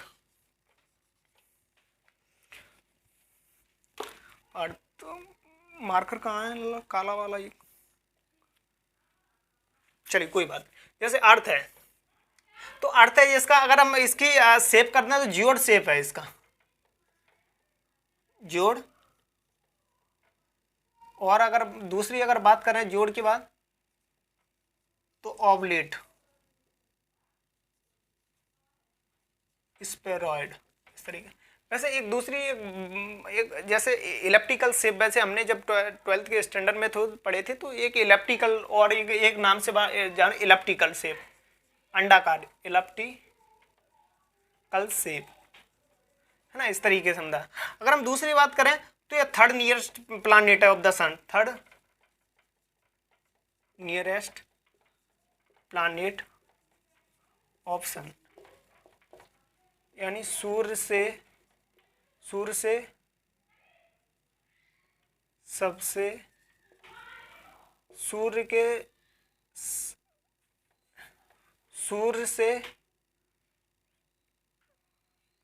से थर्ड स्थान पर है। सूर्य से यदि दूरी की बात करें थर्ड स्थान पे आता है, ठीक है। यदि हम चौथी की बात करें तो इसकी यदि ये फिफ्थ लार्जेस्ट प्लैनेट है, फिफ्थ जैसे अगर बात करें 5, ये फिफ्थ सबसे 5वें स्थान सबसे बड़ा ग्रह है, ठीक है। और जैसे हम और दूसरी बात करें तो इसका जैसे अगर इसकी बात करें तो ये कब बना था, तो इसको 4.54 बिलियन ईयर एगो पहले बना था, बिलियन ईयर एगो, इतने साल पहले बना था ये। तो ये कुछ कंडीशन थी, तो इसके बारे में हम थोड़ा बात कर लेते हैं कि पृथ्वी अर्थ सूर्य से दूरी के हिसाब से पृथ्वी तीसरा ग्रह है, ठीक है। आकार में यह 5वां सबसे बड़ा ग्रह है, ठीक है। यह ध्रुव के पास थोड़ी चपटी है। जैसे अगर पृथ्वी की बात करें, जैसे ये पृथ्वी आ गई तो ये आप देख पा रहे हैं, जैसे ये ध्रुव है, ये नॉर्थ हो गया। ये अगर हम जैसे बात करें, जैसे आप नहीं समझ पा रहे हैं, जैसे नॉर्थ हमेशा सिर पे होता है, सिर के ऊपर नॉर्थ होता है, और पैरों के यहाँ ये साउथ होता है। नॉर्थ साउथ में इतना आपको समझ में आ जाना चाहिए। तो ये वो ये कह रहा है कि पृथ्वी के जो ऊपर जो भाग है, यानी नॉर्थ पार्ट वो साउथ पार्ट, है यहाँ चपटी ही है, चपटी है ना, चपटी है, ठीक है। 5वां ये ध्रुवों की चपटी, ये कारण है कि ये आकार ये भू अभाव या जोड़ शेप, इसलिए उसको इलिप्टिकल शेप अंडाकार बोला गया, ठीक है ना। भू अभाव जोड़ का अर्थ पृथ्वी के समान आकार, ठीक है। जीवन के लिए अनुकूल परिस्थिति अभाव केवल पृथ्वी पर ही पाए गए। पृथ्वी ना तो अधिक गर्म है ना ही अधिक ठंडा। देखिए क्या होता है, जैसे पृथ्वी हमारे पास, जैसे ये हमारे पास अर्थ हो गई है ना, अर्थ हो गई, ये सूर्य हो गया, ठीक है ना, ये हमने सूर्य मान लिया। तो ये क्या है ना, इसके पास वायुमंडल है, पृथ्वी के पास है ना, पृथ्वी का खुद के पास वायुमंडल है। तो यहाँ से जो प्रकाश आता है तो बिल्कुल छन छन के आता है, क्योंकि यहाँ वायुमंडल ही इतना है, बहुत कितनी तो सारी गैस है ना, है एमन या करीना एक्स रवीना जो कि ट्रैक है ना, इस तरीके के ऑक्सीजन है, हीलियम है। जैसे 21% तो ऑक्सीजन हो गई हमारे पास, 21%, 71% अगर यदि बात करें 78% तो नाइट्रोजन है ना, N2 नाइट्रोजन। और की बात करें तो 1% में जैसे आर्गन है ना, और जैसे अगर कार्बन डाइऑक्साइड CO2 की बात करें 0.03% है, तो आर्गन भी है, इसलिए 1% में वो सभी आ जाते हैं। तो इस तरीके हमारे ये वायुमंडल है हमारे पृथ्वी के पास, तो इसलिए हमारे पास ये जीवन संभव है, और इसके पास खुद के पास वायुमंडल है ना, इस तरीके के। ना तो अधिक गर्म है ना ही अधिक ठंडा है, पानी एवं वायु उपस्थित। इसलिए देखिए ये कारण एक यही है कि इसके पास पृथ्वी के पास एक तो पानी है, एक वायु है, हवा, जिसमें हवा के तौर पर मैंने आपको बताया कि ऑक्सीजन है, नाइट्रोजन है, इस तरीके अदर 1% में आ जाती हैं। तो पानी है और वायु है जो हमारे जीवन के लिए आवश्यक है, बिल्कुल सही बात है। वायु में पृथ्वी के लिए आवश्यक जैसे गैस ऑक्सीजन मौजूद है। इन्हीं कारणों से पृथ्वी सौरमंडल का सबसे अद्भुत ग्रह है। अंतरिक्ष को देखने पर पृथ्वी नीला ग्रह है, हाँ, इसे ब्लू प्लैनेट भी कहते हैं। इसे क्या कहते हैं? Blue planet. आपको पता है कि जितना भी 29% का है भूमि है, भूमि, और बाद वहां की बची 71% क्या है? पानी है, H2O वाटर।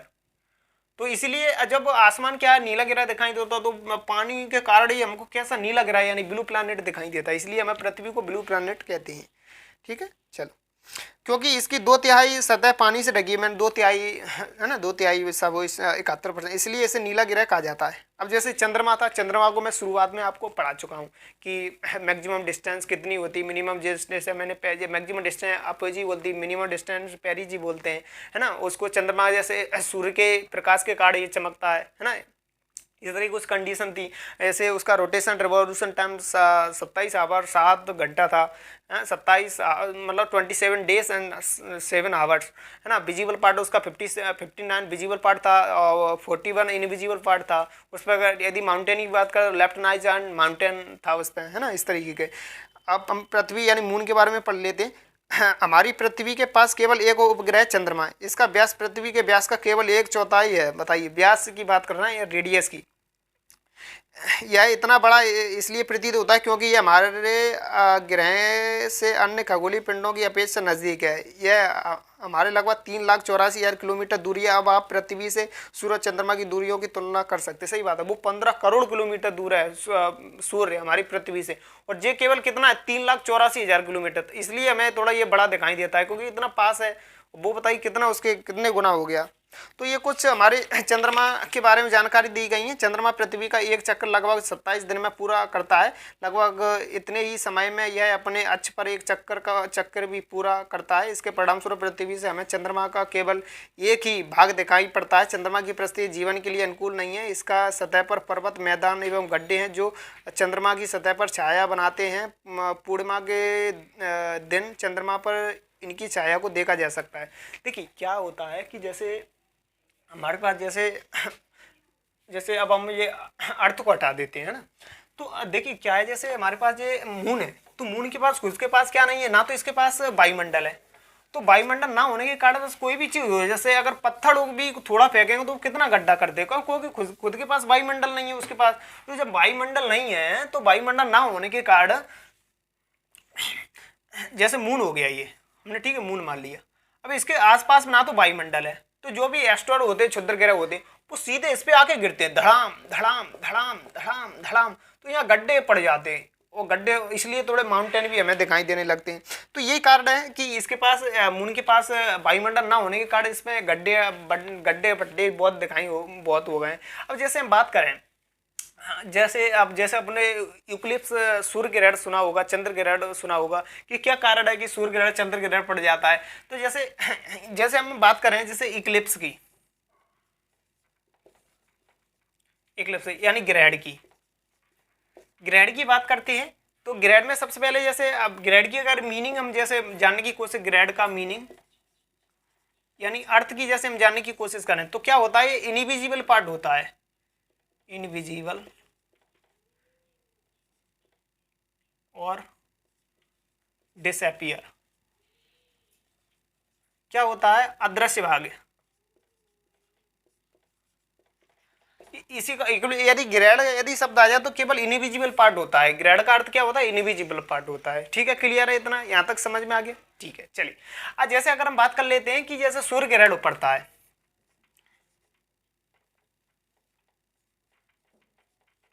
सूर्य ग्रहण पड़ रहा है, तो क्या होता है, जैसे सूर्य ग्रहण पड़ रहा है, मान लीजिए सूर्य ग्रहण पड़ रहा है, ठीक है, तो ये सबसे पहले जैसे ये सूर्य हो गया, सन हो गया। जैसे दूसरे नंबर पे अगर बात करें तो यहां तुम्हारा मून आ जाएगा। तीसरे नंबर पे बात करें तो यहां तुम्हारी पृथ्वी आ जाएगी, अर्थ, ये मून हो गया। तो सूर्य ग्रहण में क्या है, सूर्य ग्रहण में यदि हम बात करें तो डिसअपियर सन होगा, क्योंकि यही दिखाई नहीं देगा। जो सूर्य ग्रहण की बात कर रहे हैं तो सूर्य ग्रहण में सूर्य दिखाई नहीं देगा। तो अगर सूर्य ग्रहण में बात करें तो अदृश्य सूर्य, मतलब पूरा नहीं दिखता, कुछ भाग नहीं दिखता उसका, है ना, डिसअपियर सून। तो इस तरीके से जैसे ये सन हो गया, ये पृथ्वी हो गई, तो उसके बीच में क्या है, मून आ जाता है, चंद्रमा आ जाता है। तो इसलिए उसके जैसे ये इसके पास फिर रोशनी नहीं आ पाती है पृथ्वी के पास, है ना, तो ये पूरी ये चंद्रमा पे रोशनी आए, तो इसलिए हमारे यहाँ सूर्य ग्रहण पड़ जाता है। अगर सूर्य ग्रहण की अगर हम बात करें तो केवल 3 या 4 मिनट के लिए पड़ता है। अगर मिनट समय की बात करें, टाइम की बात करें, तो 3 या 4 मिनट के लिए पड़ता है। ठीक है ना, ये तो हमने बात कर ली सूर्य ग्रहण की। अब जैसे हम चंद्रमा ग्रहण, अब जैसे ये सूर्य ग्रहण हो गया। सूर्य ग्रहण को जैसे हिंदी अगर बात करें तो सोलर इक्लिप्स बोलते हैं, है ना, इंग्लिश में सोलर इक्लिप्स, सोलर इक्लिप्स। अब बात करते हैं हम जैसे चंद्र ग्रहण की। जैसे हम जैसे बोलते हैं चंद्र ग्रहण पड़ रहा है आज, तो उसको बोलते हैं लूनर इक्लिप्स, है ना, लूनर इक्लिप्स।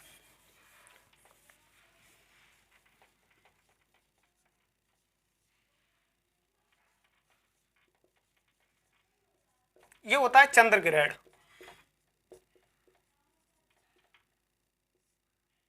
चंद्र ग्रहण, और चंद्र ग्रहण की बात करें तो इसमें क्या है, इसकी संरचना होती है कि यहां सन हो गया, ठीक है, यहां सन हो गया। दूसरा, अब जब ये सन हो गया तो यह बीच में क्या आ जाएगा, अर्थ आ जाएगा। तीसरे की बात करें तो यहां क्या आ जाएगा, मून आ जाएगा। तो सन से क्या है, ये जब ये परछाई होती है सन की तो ये यहीं ढक लेती है, ये पूरी की पूरी परछाई यहाँ पड़ जाती है सन के अर्थ में, तो मून पे पहुंच नहीं पाती। और मून पे ना पहुंचने का देखिए जब ग्रेड तभी पड़ता है जब 5 डिग्री का डिफरेंस आ जाए, 5 डिग्री का, तभी ग्रेड पड़ता है। तो ये इसलिए ये कहता है लूनर इलिप्स चंद्र ग्रेड पड़ जाता है। अगर चंद्र ग्रेड की बात करें तो ये लगभग 90 मिनट तक रह सकता है, 90 मिनट तक रहता है। कितना? 90 मिनट तक। इतना मे भी क्लियर होना चाहिए आपको।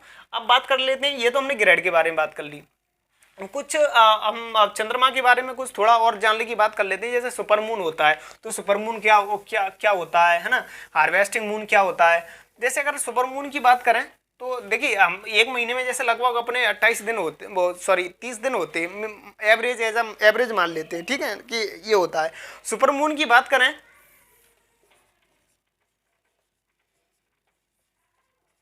सुपरमून की जैसे बात करें तो क्या है, अर्थ जो है ना, जैसे जो हमारे जो मून है ना, मून क्या है ना, अर्थ के सबसे नजदीक आ जाता है। सबसे मून यानी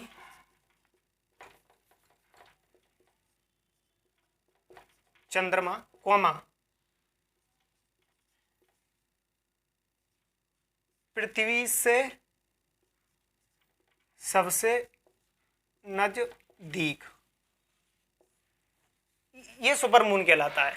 ये सुपरमून की कंडीशन हो जाती है। सुपरमून तब कहलाता है चंद्रमा पृथ्वी से सबसे नजदीक हो, है ना। तो ये क्योंकि देखो हमने अब आपको बताया कि जो पृथ्वी का जो शेप है वो इलेप्टिकल है ना, इस जो नॉर्थ पार्ट है वो थोड़ी चपटी है, इसे जोड़ शेप बोलते हैं इस तरीके का। तो ये आपको सुपरमून हो गया। अगर दूसरे की बात करना चाहें, जैसे ब्लू मून की,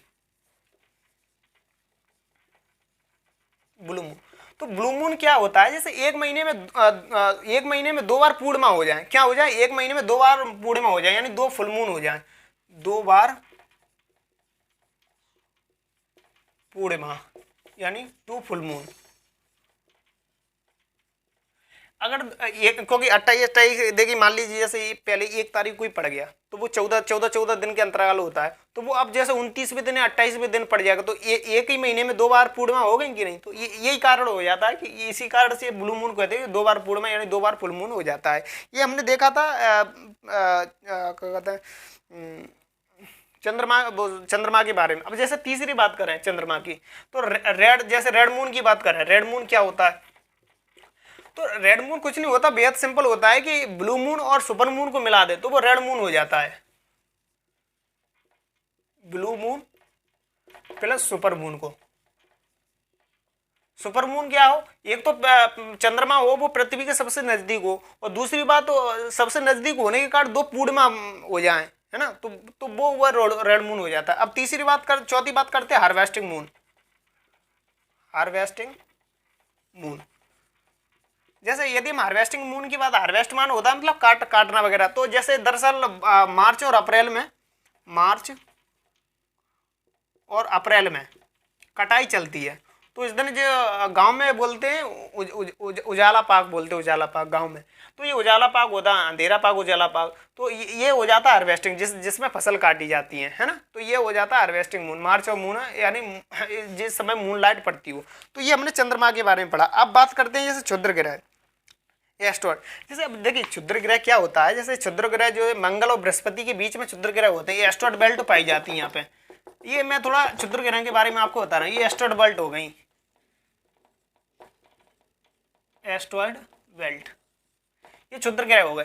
तो क्या होता है, जैसे क्षुद्र ग्रह होता है तो ये आपने कभी देखा हो जैसे उल्का पिंड वगैरह जैसे कब गिरते हैं, ये क्या कंडीशन हो जाती है जब ये हमारी, तो ये क्या होता है, जैसे ये मंगल ग्रह हो गया, है ना, ये बृहस्पति हो गया, है ना, ये कक्षा में घूमते रहते हैं, ये अपनी अपनी कक्षा में घूम रहे हैं, ठीक है।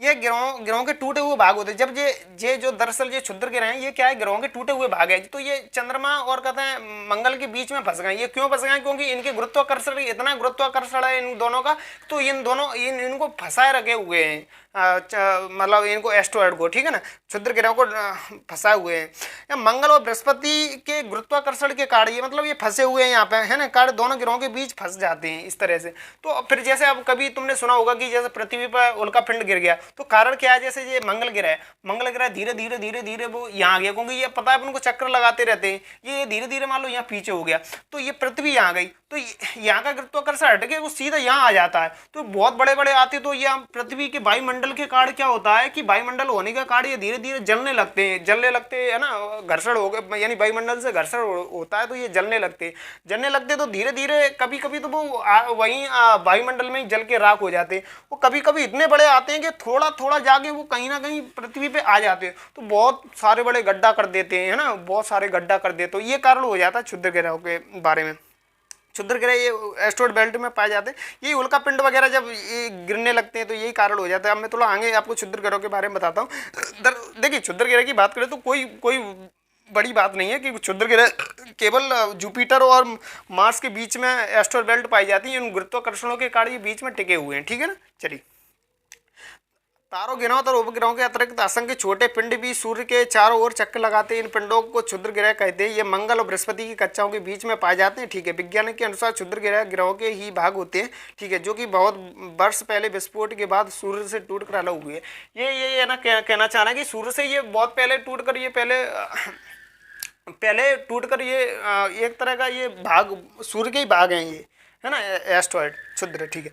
अब जैसे उल्कापिंड की बात करते हैं, जैसे उल्कापिंड जो अभी मैं बता रहा था कि जैसे पृथ्वी पर धीरे धीरे ये हटके थोड़ा, जब ये पृथ्वी पर जब गिर जाने की कंडीशन हो क्षुद्र ग्रह को, जब ये पृथ्वी पर गिर जाते हैं तो उनको उल्कापिंड के नाम से यानी मेट्योर बोलते हैं।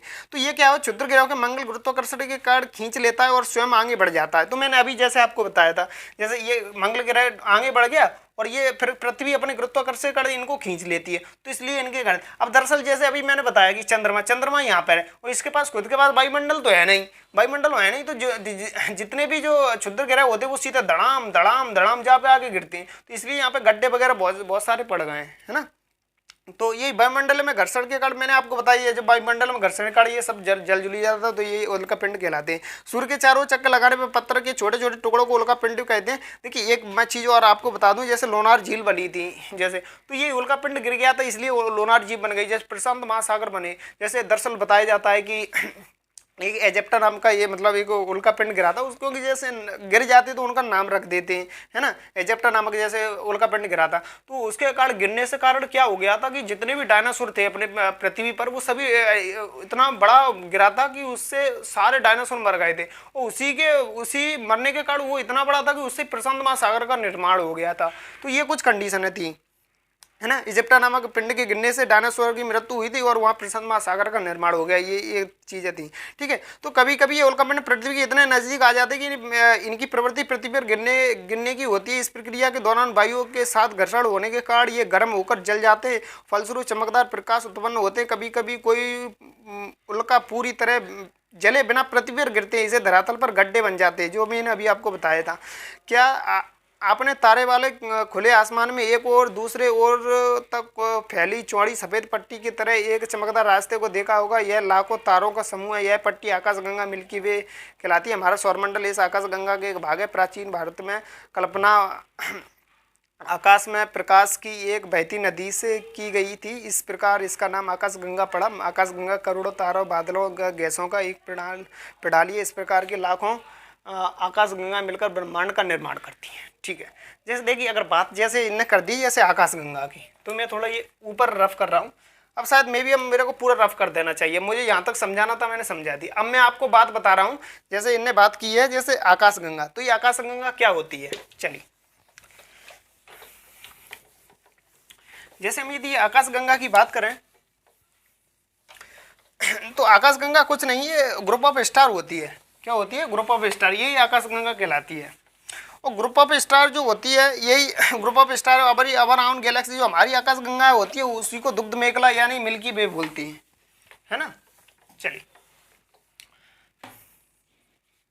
जैसे ये बात करें आकाशगंगा गैलेक्सी,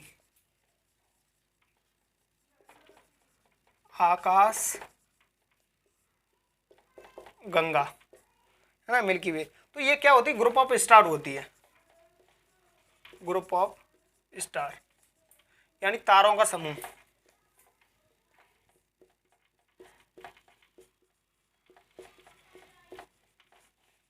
तारों का समूह, तारों का समूह क्या हमें गैलेक्सी, अब अराउंड गैलेक्सी, अब अराउंड गैलेक्सी हमारी खुद की, यानी हमारी गैलेक्सी, हमारी आकाश गंगा, हमारी आकाश गंगा को क्या कहते हैं, मिल्की वे कहते हैं, यानी दुग्ध मेखला, मिल्की वे, दुग्ध मेखला,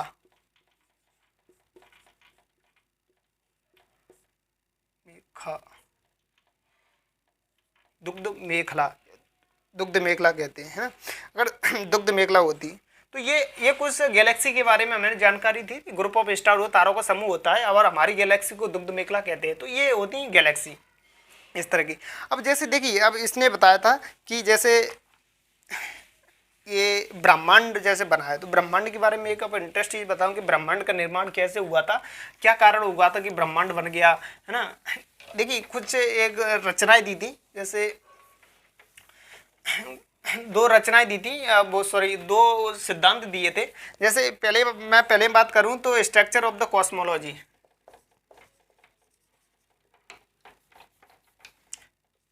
स्ट्रक्चर ऑफ कॉस्मोस, है ना, कॉस्मोस, ब्रह्मांड की संरचना, ब्रह्मांड की संरचना, एक ये चीज हो गई। जैसे दूसरी बात करें इसमें, तो इसमें अगर बात करें कि जैसे स्ट्रक्चर के बारे में हमने बात कर लिया, दूसरी बात करें कि फॉर्मेशन ऑफ कॉस्मोस कैसे हुआ, formation of Cosmos,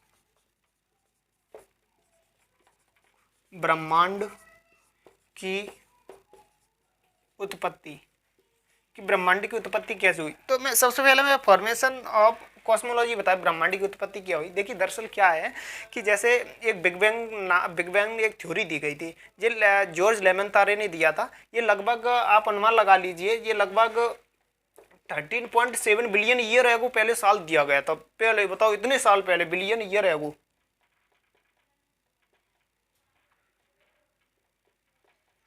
billion year ago. देखिए यदि हम बिलियन को यदि हम लाख में कन्वर्ट कर जाएं तो इंटू 10 का कर दो, यानी 137 लाख साल पहले इसने लेमनतेरे ने एक थ्योरी दी थी। उसमें उसने ये कहा था कि all the masses of the concentrated at a single point, कि ब्रह्मांड का सभी भार एक बिंदु पर केंद्रित है। इसने कहा था लेमनतेरे ने कि ये पॉइंट है, ये एक विलक्षणता डार्क मैटर पे है। मतलब इसका साइज इतना बढ़ गया, इसका साइज बढ़ने से इतना ग्रेविटेशनल हो गया बहुत ज्यादा। तो ग्रेविटेशन बढ़ने से क्या हुआ कि पार्टिकल में कोलिजन होने लगा, पार्टिकल में क्या टकराव होने लगे। ये टकराव के कारण क्या हुआ, कन्वर्टेड इनटू ये फायरबॉल में मतलब अग्निपिंड में बदल गए। जब ये अग्निपिंड में बदल गए तो क्या हुआ, फायरबॉल ब्लास्ट हो गया। जब ये ब्लास्ट हो गया, यही बिग बैंग थ्योरी कहलाई, है ना, ये महाविस्फोट सिद्धांत कहलाया था। तो ये कुछ कारण थे ये क्या कहते हैं यूनिवर्स के होने पर कि, और ये यूनिवर्स का निर्माण है। ब्रह्मांड की विशालता की कल्पना करना अत्यंत कठिन है। विज्ञान अभी भी इसके बारे में अधिक से अधिक जानकारी एकत्र करने में जुटे हैं। इसके आकार के संबंध में हमें कोई जानकारी नहीं है, लेकिन फिर भी हम जानते हैं कि हम इसी ब्रह्मांड का हिस्सा हैं। देखिए ये चीज़ें कुछ थी, इसमें तो बहुत कम थी। मैंने आपको बहुत सारा कुछ बताया था कि बिग बैंग थ्योरी क्या थी, है ना, कि इस तरीके के। तो अब कुछ हमें स्ट्रक्चर की, जैसे एक पॉइंट लगा कि हमने कुछ स्ट्रक्चर की बात कर लेते हैं। तो स्ट्रक्चर जैसे लोगों ने अलग अलग स्ट्रक्चर दिए थे। एक था टोलमिया, क्या था, टोलमी सिद्धांत की बात करें तो ये मैंने आपको बताया था कि ब्रह्मांड की इस तरीके से उत्पत्ति हो गई। तो इसमें कुछ सिद्धांत दिए थे, इसमें स्ट्रक्चर ऑफ कॉस्मोलॉजी पहला था टोलमी, PTOLENEM भाई, टोलमी। तो इसने जो टोलमी था, इसने क्या किया, इसने एक सिद्धांत दिया, यूनान का दार्शनिक था।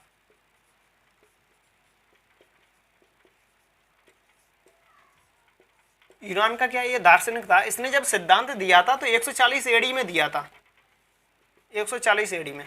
तो इसने क्या किया था कि इसने कहा था कि भूकेंद्रीय अवधारणा दी थी।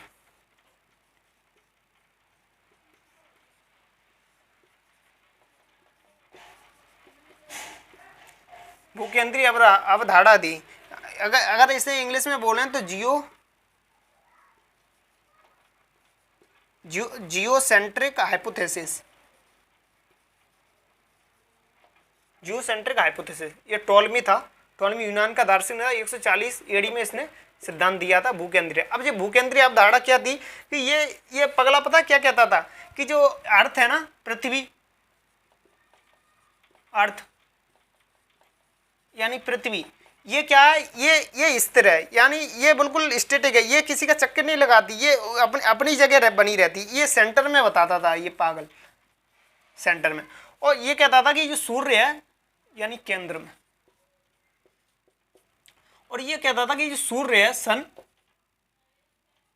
सूर्य कि ये चक्कर लगाता है, ये रिवॉल्व करता है, ये रिवॉल्व करता है। ये लोग बाग पता है लगभग 1500 साल तक ये सच्चाई मानते ही रहे, वो लोगों को पता ही नहीं था कि ये टोलमी कहता रहा कि ये अर्थ है वो बिल्कुल सेंटर में है और सन है ये रिवॉल्व करती है, ये चक्कर लगाती है। फिर एक आया 1500 साल बाद, एक आया कोपरनिकस, ये पोलैंड का था, दूसरे नंबर पे आया था Poland,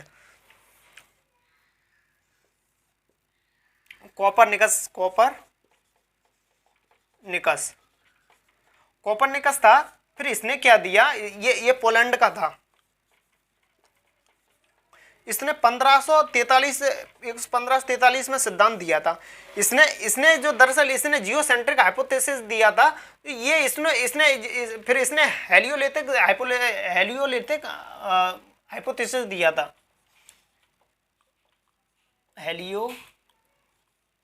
heliocentric hypothesis, heliocentric hypothesis.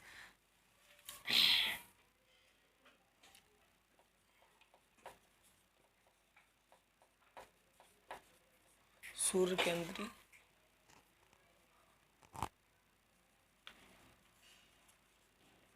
अवधारणा।